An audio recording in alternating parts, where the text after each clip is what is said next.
ಎಲ್ಲರಿಗೂ ಮತ್ತೊಮ್ಮೆ ಧನ್ಯವಾದಗಳಿವೆ. ಕೆ. ಶಿವರಾಮ್ ಅವರು ಆಸೆ ಪಡ್ತಾ ಇದ್ದು ಒಂದೇ, ನಮ್ಮ ಸಮುದಾಯದ ಜನ ಎಲ್ಲ ಒಗ್ಗಟ್ಟಾಗಿರ್ಬೇಕು, ಎಲ್ಲ ಒಗ್ಗಟ್ಟಿನಿಂದ ಇರಬೇಕು ಅಂತ ತುಂಬಾ ಆಸೆ ಪಡ್ತಾ ಇದ್ರು. ಇದನ್ನೆಲ್ಲ ನಾನು ನೋಡುವಾಗ ನನ್ನಲ್ಲಿ ಒಂದು ಪ್ರಶ್ನೆ ಮೂಡೋದು ಯಾವಾಗಲೂ ಬಂಧುಗಳೇ, ಭಗವಂತ ಅವರನ್ನ ನಮ್ಮೊಟ್ಟಿಗೆ ಇನ್ನಷ್ಟು ಕಾಲ ಉಳಿಸ್ಕೊಡ್ಬೇಕಾಗಿತ್ತು ಅಂತ ಭಗವಂತನಲ್ಲಿ ನಾನು ಸದಾ ಕೇಳ್ಕೊತಾರೆ.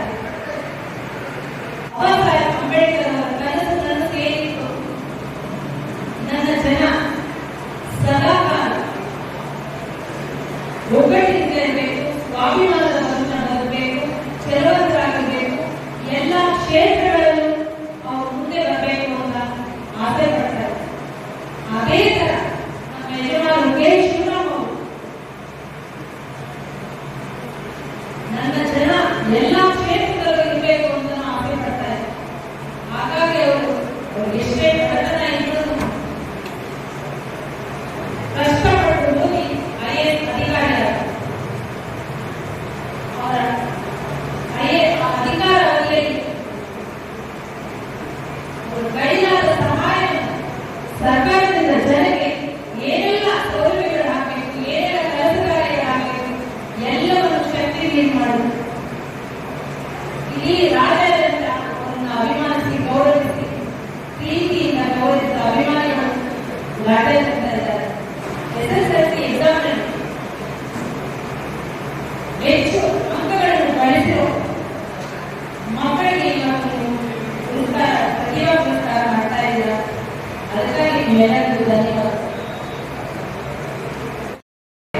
ತುಂಬಾ ಜನ ಅವರ ಮಾರ್ಗದರ್ಶನದಲ್ಲಿ ತುಂಬಾ ಜನ ಆಫೀಸರ್ಗಳಾಗಿದ್ದಾರೆ. ಎಲ್ಲ ಮಾತಾಡಿದ್ರು ಕೂಡ ಸರ್ಕಾರದಲ್ಲಿ ಈ ಪಾಲಿಸಿ ಇದೆ, ಈ ಕಾನೂನಿದೆ. ನನ್ನ ಬಂದಿರ್ತಕ್ಕಂಥ ವಿವೇಚನಾ ಅಧಿಕಾರದಲ್ಲಿ ನಾನು ನಮ್ಮ ಮಕ್ಕಳಿಗೆ, ನಮ್ಮ ಜನಾಂಗಕ್ಕೆ, ನಮ್ಮ ಸಮುದಾಯಕ್ಕೆ ಪರಿಶಿಷ್ಟಿಗೆ ಈ ತರದ ಕಾರ್ಯಕ್ರಮವನ್ನು ಕೊಟ್ಟಿದ್ದೇನೆ ಅಂತ ಹೇಳಿ ಬಹಳ ದಕ್ಷತೆಯಿಂದ, ಪ್ರಾಮಾಣಿಕತೆಯಿಂದ ಯಾಕೆ ಅಂತಂದ್ರೆ ಬ್ರಾಹ್ಮಣ ಸಮುದಾಯ ಇರ್ತಕ್ಕಂಥದ್ದು ಇಡೀ ದೇಶದಲ್ಲಿ 4% ಅಂತ ಸಮುದಾಯಗಳ ಲೆಕ್ಕ ಹಾಕೊಂಡ್ರೆ ಅವರು ಇಡೀ ರಾಜ್ಯದಲ್ಲಿ ಅವರ ಬ್ರಾಹ್ಮಣ ಮಹಾಸಭಾದಲ್ಲಿ 1,500ರಿಂದ 2,000 ಜನ ಮಾತ್ರ ರಾಜ್ಯ ಸಮಿತಿಯಲ್ಲಿ ಇದ್ದಾರೆ. ನಮ್ಮ ಲಿಂಗಾಯತ ಸಮುದಾಯವನ್ನು ತೆಗೆದುಕೊಂಡ್ರೆ ಅವರು ಕೂಡ 5,000ರಿಂದ 10,000 ಜನ ಇದ್ರೆ ಹೆಚ್ಚಿನ ಮಾತಾಗಬೇಕು. ಹಾಗೆ ನಮ್ಮ ಗೌಡ ಸಮುದಾಯವನ್ನು ಕೂಡ ಇತ್ತೀಚೆಗೆ ಅದೇ ಸಂಪ್ರದಾಯದಲ್ಲಿ ಕಾನೂನಾತ್ಮಕವಾದಂತಹ ಚುನಾವಣೆಗಳನ್ನ ಮಾಡಿಕೊಂಡು ಬಂದಿರತಕ್ಕಂಥ ಕಾಲದಲ್ಲಿ ನಮ್ಮ ರಾಜ್ಯ ಚುನಾವಣೆಯನ್ನ ಯಾವಾಗಲೂ ಒಂದು ಸಂಘ ಸಂಸ್ಥೆ ಮಾಡಿದೆ ಅಂದ್ರೆ ಅದು ಛಲವಾದಿ ಮಹಾಸಭಾ ಅಂತ ಹೇಳಲಿಕ್ಕೆ ಇಷ್ಟಪಡ್ತಾರೆ. ಅಂತ ಛಲವಾದಿ ಮಹಾಸಭಾದ ಕಾನೂನಾತ್ಮಕವಾದಂತಹ ಸುಪ್ರೀಂ ಕೋರ್ಟಿನ ಆದೇಶದ ಮೇಲೆ ಕರ್ನಾಟಕ ರಾಜ್ಯದಲ್ಲಿ ಚುನಾವಣೆ ನಡೆದು ಪ್ರಪ್ರಥಮ ಅಧ್ಯಕ್ಷ ಯಾರಾಗಿದ್ರು ಅಂತಂದ್ರೆ ಅದು ನಮ್ಮ ದಿವಂಗತ ಕೆ. ಶಿವರಾಮ್ ಅವರು ಅಂತ ಹೇಳಲಿಕ್ಕೆ ಇಷ್ಟಪಡ್ತಾರೆ. ಅಂತ ಒಂದು ಸಾಲಿನಲ್ಲಿ ಇವತ್ತು 2ನೇ ಅಧ್ಯಕ್ಷ ಯಾರಾದ್ರೂ ಇದ್ದಾರೆ ಅಂದ್ರೆ ಅದು ನಮ್ಮ ಅಕ್ಕ ವಾಣಿ ಶಿವರಾಮ್ ಅವರು ಅಂತ ಹೇಳೋದಕ್ಕೆ ನನಗೆ ಎಲ್ಲಿಲ್ಲದ ಸಂತೋಷ ಇದೆ. ಹಾಗೆ ಇವತ್ತಿನ ಒಂದು ರಾಜಕೀಯ ವಾತಾವರಣದಲ್ಲಿ ಏನೆಲ್ಲ ಆಗ್ತಾ ಇದೆ ಎಲ್ರಿಗೂ ಕೂಡ ಗೊತ್ತಿದೆ. ಹಾಗೆ ರಾಜಕೀಯದ ಒತ್ತಡಕ್ಕೆ ಒಳಗಾಗಿ ಅನ್ಯಾಯ ಆಗಿರ್ತಕ್ಕಂಥದ್ದನ್ನು ನಾವೆಲ್ಲರೂ ಕೂಡ ತೀವ್ರವಾಗಿ ಖಂಡಿಸಿದ್ದೀವಿ. ಯಾವ ಭಕ್ತರಿದ್ರೂ ಕೂಡ ನಮ್ಮ ಗುರುಪೀಠ ಸಾಮಾಜಿಕ ನ್ಯಾಯವನ್ನು ರಕ್ಷಣೆ ಮಾಡದೆ ಈಗ ದೀಪಮೇಶ್ವರ ಅವರ ಜೊತೆ ಮಾತಾಡಿದಾಗ ಈಗ ಏನಾಗಬೇಕಾಗಿದೆ ಅದೆಲ್ಲವನ್ನೂ ಕೂಡ ನಾವು ಕವರ್ ಮಾಡಿದ್ದೇವೆ. ಕಾನೂನಾತ್ಮಕವಾದಂಥ ಎಲ್ಲ ಪರಿಹಾರ ಪ್ರಕ್ರಿಯೆಗಳನ್ನ ಕೊಡಲಿಕ್ಕೆ ನಾವು ಆದೇಶ ಮಾಡಿದ್ದೇವೆ ಅನ್ನುವಂಥ ಮಾತನ್ನು ಹೇಳೋದು.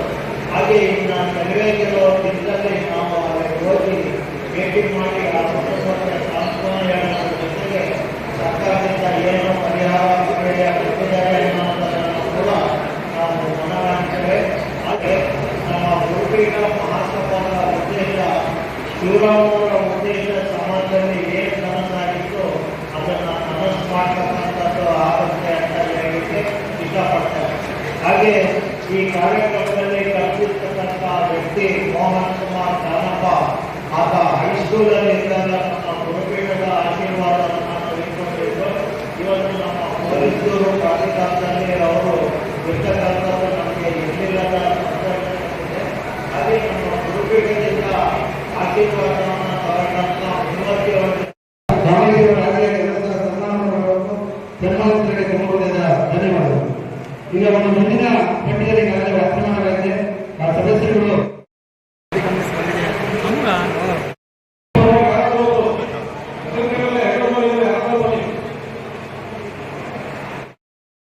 ಸರ್